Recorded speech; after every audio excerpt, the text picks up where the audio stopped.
So, another reaction video. We're going to get right into it. Dating right. Shout outs to you. Title of this video is Women Learn the Hard Way That Men Quit the Dating Circus. Well, dang. Hey, it is what it is. Let's see what's going on. Let's get right into it. This message is for my husband.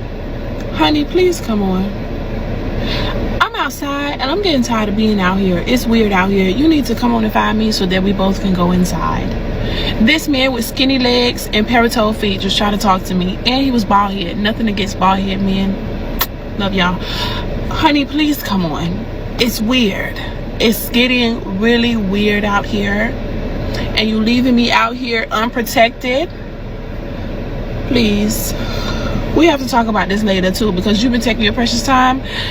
We have to discuss that. I don't like that. Please come on. Come on. Where y'all be meeting the man at, bro? I live in Louisville, Kentucky. Alright? If it was something here for me, I would have seen it by now. It ain't nothing in Kentucky, bro. I'm not trying to meet you at the club. I don't know how much is gonna come from it, okay? Yo, first mistake is trying to find love in Louisville, Kentucky. And also, you gotta come to the dirty, dirty South if you wanna find out what a real player is like. You feel me? But yeah, let's ride out. So what? Where do I go? There's nowhere to go in Kentucky.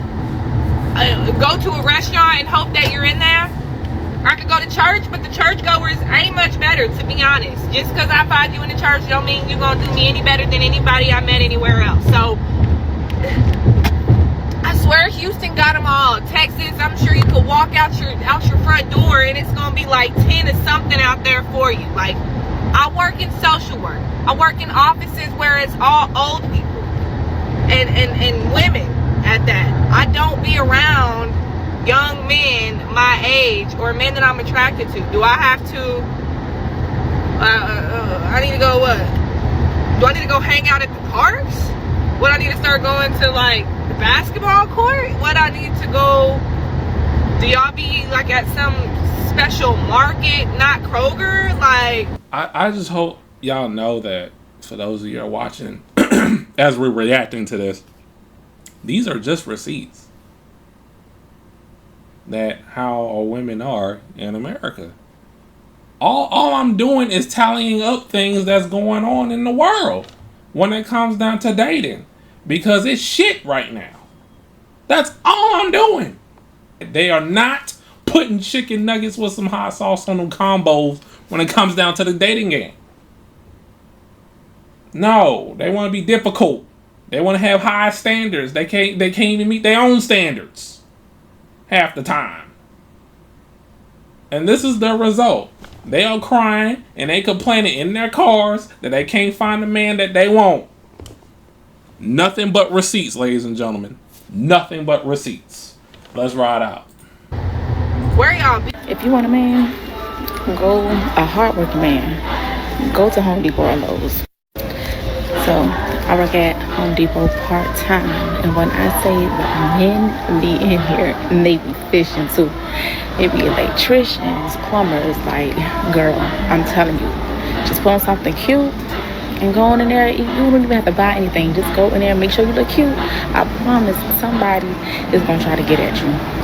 This woman might as well be talking to herself, because American women are not going to do this unless that man is in a club or a bar, restaurant. Some of these ladies would try it, but the majority of women, they're not going to go to Home Depot. They're not going to do it because they are too prideful to do this. If you plan on moving to ATL, make sure you bring your own man with you. For any woman that likes men, make sure you bring your own man with you. I'm letting you know that in Atlanta, the men is scarce.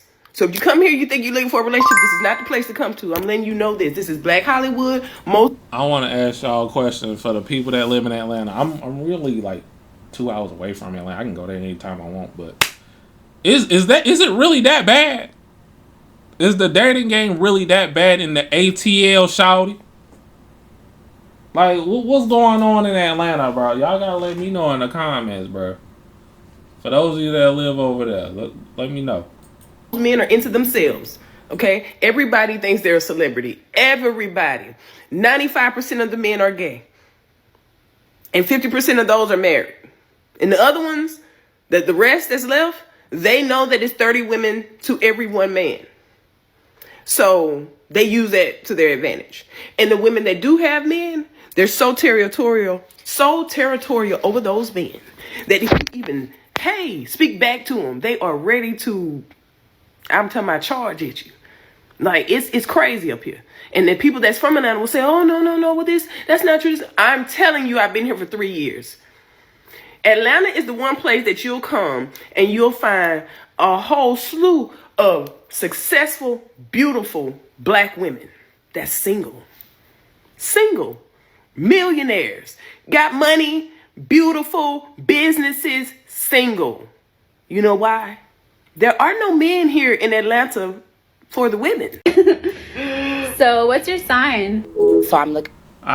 Come to think of it, I remember going there, and when I told these chicks I'm not from Atlanta, they was ready. I ain't lying. They was ready. They were going. When I told them I wasn't from Atlanta, because they thought I was, man, it was a wrap. It was a wrap, but I wasn't on that type of time though. I was doing business. But yeah, let's ride out. For someone who's also financially stable and that has to work a 9 to 5 every day to live their life. You have to have at least 3 cars under your name. Your second car has to have 8 seats because I have 3 kids. So I want them to be comfortable whenever we go with you on a trip or something. You want me to come with you? I'm gonna bring my kids, and you need to have enough space for my kids. So It's just my finances. It's time for women to take accountability for how terrible the dating pool is. We started taking advice from hoes. Not the old school hoes either that was on Backpage and Craigslist. Hoes that get online showing their full face, their full government is on their page, and they're telling whole stories, but they're not telling the whole story. So now women think that they man and they trick is supposed to act the same. Tricks and boyfriends, they supposed to pay rent and buy bags and buy shoes and take you out to eat 4 times a week, and it's never gonna fucking happen. Boyfriends usually ain't got no money. Tricks usually have money because they're emotionally unavailable and probably just terrible people who are only looking for power and control over a woman's body. But y'all want to take advice from these women. Y'all, now look, now men think they can buy pussy. Now when you looking for love, you go on a date, you shocked that the man think he paying for pussy by buying you filet mignon and some risotto. Yeah, we did that. We were a part of the problem. All these BBLs and stuff, y'all don't think that got something to do with how sex work and normal love life have somehow become intermingled and stuck together forever in a way that's irreparable? And if anything, I just think women today are just easily influenced. A lot of women have been under a spell. And from what I can see on social media, it seems like a lot of women do idolize certain particular groups of women because of the aesthetic of their social media. These women really do give off like they live in that, soft girl life, when behind the scenes they are doing some strange things for some change to get those purses and to get those trips. The dating pool is mad crazy out here, and I don't think it can be saved. And let's not even mention how a lot of these ladies listen to women who make music for single women, but these same women behind the scenes have a husband and a family at home. I had this moment at the skate rink that completely made me understand men and dating. Well, not completely, but, one aspect. I was going to the skate rink. There was a man who was far ahead of me, and he saw me rushing, walking through the parking lot. And he stopped, waits a while for me to come across the parking lot, holds the door open for me. And so he let me cut in line ahead of him in line. I decided, you know what? I'm going to do one of these pay it forward moments. I'm going to pay his way in. And he's like, oh, shit. He hadn't spoke, nothing. Like, finally says thank you and gives me some weird, just gonna go our separate ways, right? Then, after a few minutes, I notice him again, and he's, sitting with some other girl, and he's skating with her. I'm like, damn, I just spent $12 of my hard-earned money for his ass to get into the rink. I need some reciprocation. I was like, I need $12 of something. I don't know what it was. All of a sudden, I'm like, we go together. I felt insulted that I paid $12 and he was skating and having fun with somebody else. And I was like, oh my God, that sounds absolutely crazy. Oh my God, that's how men feel every time they take us on dates and spend their money. Oh my God, I am not accepting any more free meals from men. I totally got it. And then now I be seeing him and they be acting like he don't know me. Fool, you know I spent $12 on you. You know who you are. What's up, world? It's your boy Kendall Justin K. Now, and right now you tapped into the MasterBoris YouTube channel. Y'all make sure to like, comment, and don't forget to subscribe. Ha!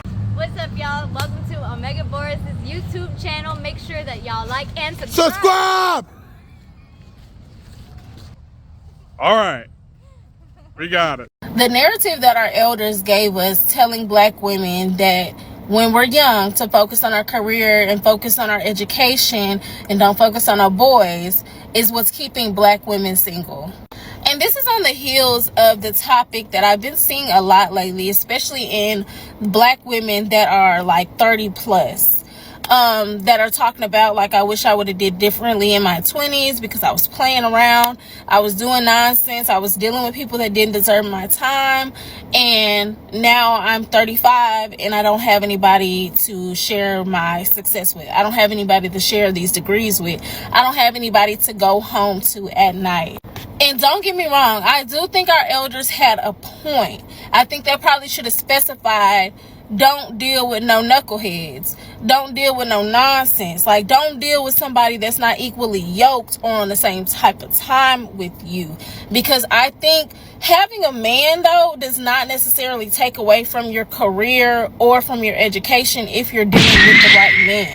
And keep in mind, no other race tells their daughters this. Like, no other race tells their daughters not to get married. No other race tells them that a man will take them away from their future and their career and all the things that are going to happen for them. The numbers talk. We're literally the lowest demographic when it comes to being married. So it shows that you can definitely be married while also being successful.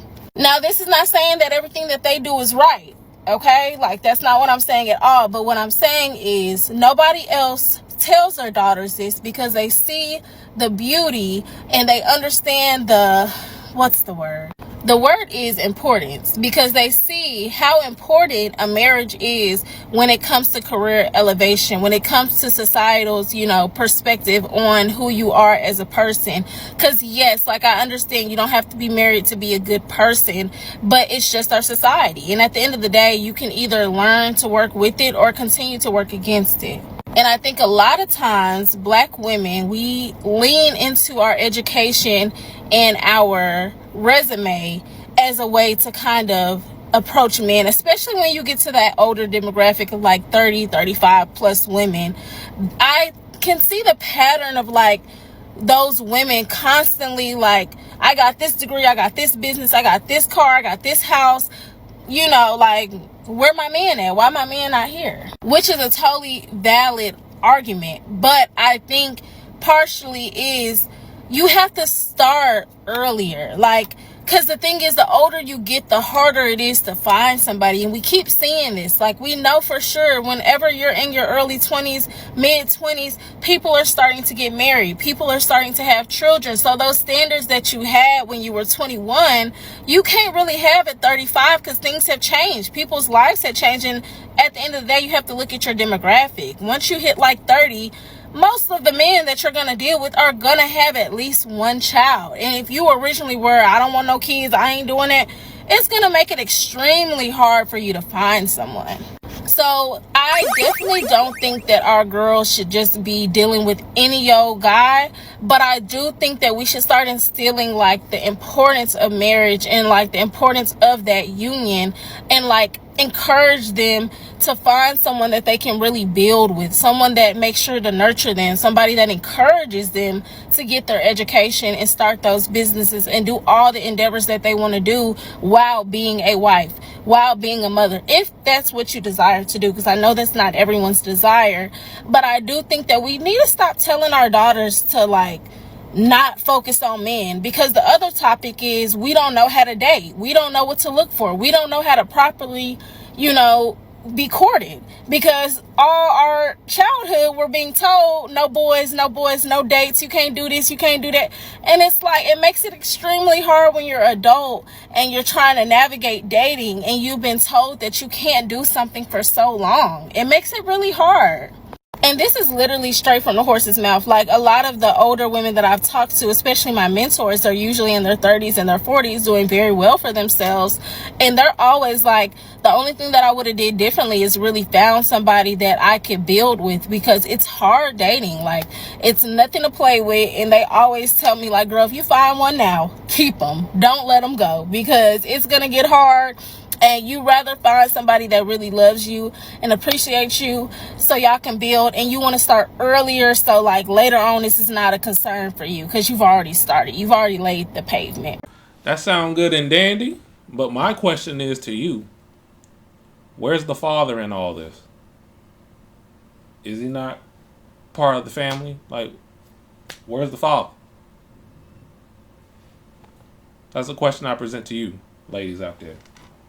Now, I do think a lot of older women from back in the day, they experienced a lot of traumas from going through divorces and dealing with a cheating husband and getting left alone. So I think it was just a coping mechanism just to tell their daughters, hey, make sure you don't end up like me. Go get your college education. Go focus on them, finding you a good job when you graduate. And that was all that was really enforced, really out of just trying to call themselves protecting their daughters, making sure they got the career and the money and the success. But they did not let them know that the other part of that was very important was finding a man. We did not see a lot of older women preparing their daughters to be wives. They were just preparing their daughters to be career-focused women. So this man that was interested in dating me blocked me because he was like, you're single, you got all these good qualities, what's the catch? I was like, what do you mean? He was like, why are you single? So I told him that it's hard for a lot of men to meet my non-negotiables when it comes to dating. And he said, well, what are they? And I was like, well, 1, they gotta love Jesus, and 2, no physical intimacy before marriage. And he's like, oh yeah, that makes sense. And then he blocked me. And if that ain't somebody weeding themselves out, I don't know what is. Also, why did you need to block me? I didn't reach out to you. You reached out to me. And everybody keeps telling me, oh, you're gonna have such a hard time in dating. You're not gonna find anybody who is actually gonna want to wait until marriage. Like, that's just so unrealistic. It's been done before by several very successful marriages. So if it can be done for them, it can be done for me too. So I am not going to let myself get discouraged. Is it discouraging at some times? Yes. Will I let it stop me from dating? I hope not. For all my female ninja watchers, I'm gonna give you guys a pro tip. If there was ever a guy you was dating and you was looking for a reason to run him off, tell him that you're not gonna have sex before marriage, or tell him that you're gonna start your celibacy journey. He will leave you instantly. And what kind of men be signing up for this kind of stuff in 2025? Sex before marriage, it does sound very nice and traditional in theory, but it's not practical. If I'm looking to purchase a vehicle that I'm going to be driving for probably the rest of my life, I'm going to test drive the damn car. Like, men are not going to play that game anymore. We got a lot of love and respect for Christian women, but the only woman I will consider waiting for is a woman who is a virgin. Please. What's up, love? How you doing? Hold on, Jamar, man, please. What's up, love? How you doing? For the girls. For the girls. You signed it for the girls? Man, so NFL star Jamar Chase going viral after the way he curved the woman. The video, she walked up on him and tried to give him a hug. He didn't even hug her back. And I looked in the comments, the women acting like they mad at him for doing her like that. They trying to say the men nowadays want you to chase them. Nah, don't try to put that on all dudes because Jamar Chase moving like this. I keep telling people the ones with the biggest egos is the girls that everybody like, and that's considered a 10, and a rich famous dude. And you can't even be mad at them because you settling for it. Everybody be putting these people on a pedestal, so of course they gonna act like that. I don't understand how people still acting like they surprised by this. Dude got millions of dollars and he in the NFL. He know a lot of y'all is thirsty over money and go for anything. I guarantee she texted him after this and said, why you do me like that? You can't feel bad for nobody that's thirsty like this. Y'all think this is bad. This ain't nothing compared to how most of the NFL players is. I watched the interview of an ex-ball player. He said they be telling 5 different women to come to where they at, and whoever get there first get to stay. And they actually still be showing up knowing he told them all the same thing. The power of money gonna let you do whatever you want. Facts. I ain't mad at Jamar Chase. I'm doing it. Excuse us. Good job, Chris. Happy birthday, my guy. Yeah, excuse us, sir.